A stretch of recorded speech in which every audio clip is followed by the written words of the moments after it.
आपके महाराष्ट्र में हमारे 5 लाख लोग रहते हैं।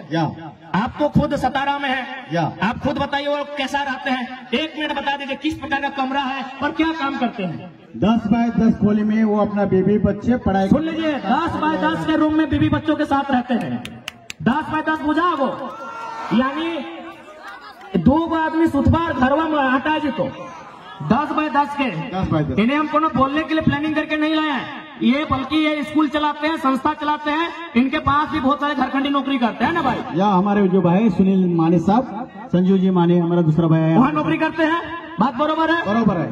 10 बाय 10 के कमरे में, सुन लीजिए, 10 बाय 10 के कमरे में एक मराठी भाई यहाँ खड़ा होकर बोल रहे हैं, आज 50,000 की भीड़ में बोल रहे हैं कि जो झारखंडी वहाँ रहते हैं 10 बाय 10 के कमरे में, उसी कमरे में पत्नी भी रहती है। हाँ, पत्नी भी रहती है, बच्चे भी रहते हैं, सगे वाले भी रहते हैं, सगे वाले भी रहते हैं, वाले आएगा नहीं वो भी उधर रहता है। 10 बाय 10 के कमरे में पूरा परिवार रहता है। हमारी लड़ाई कैसे गलत है भाई, कौन हिसाब से गलत है? अब एक बात हम क्लियर कहना चाहेंगे, जो लोग हमारी बात को सुन रहे हैं वह झारखंड के अलावा किसी राज्य से रहे।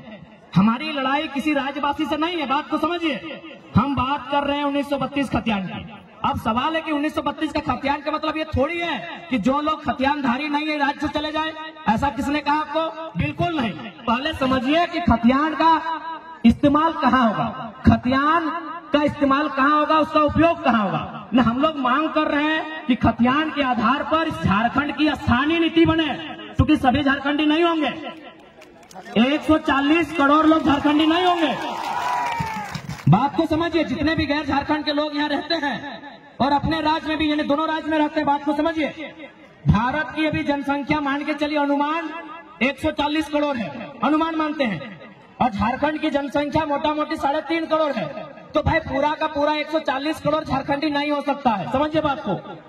140 करोड़ जो भारत की जनसंख्या है वो सबके सब झारखंडी नहीं हो सकते हैं। तो झारखंडी कौन है? तो जो झारखंड के भूभाग में रहते हैं। तो हमारे खतियान आधारित नीति का मतलब है कि इस राज्य के जो मूलवासी हैं, इस राज्य के बाहर जिनका सरकारी नौकरी के अलावे किसी सरकारी दस्तावेज में कोई नाम नहीं है, क्योंकि बहुत कोई रेलवे का नौकरी करते हैं, कोई इलाहाबाद में है, कोई कानपुर में है, कोई कर सेंट्रल नौकरी कोई कहीं कर सकता है, तो वहां सरकारी नौकरी में उसका नाम हो सकता है, लेकिन उसके अलावे उसका नाम किसी दस्तावेज में नहीं है।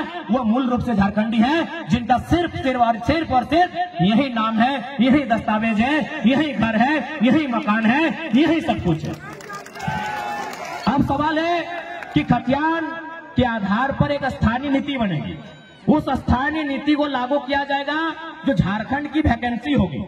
झारखंड की वैकेंसी मतलब दरोगा, चपरासी, होमगार्ड, जिला पुलिस, जेपीएससी, जेएसएससी, यानी झारखंड सरकार जो नौकरी निकालेगी, झारखंड सरकार जो बहाली लेगी, उस बहाली में लागू होगा कि जिनके पास स्थानीय प्रमाण पत्र है वही लोग फॉर्म को भरेंगे। इसका मतलब थोड़ी कि आप यहाँ व्यापार नहीं करेंगे, आप यहाँ काम धाम नहीं करेंगे, आप यहाँ रोजी रोजगार नहीं करेंगे, आप यहाँ कंपनी फैक्ट्री में काम नहीं करेंगे। ये गलत है, ये भ्रम है। तो इसलिए जितने भी लोग ऐसे हैं जो इस राज्य के नहीं हैं, आप लोग कृपया भ्रम में ना रहें।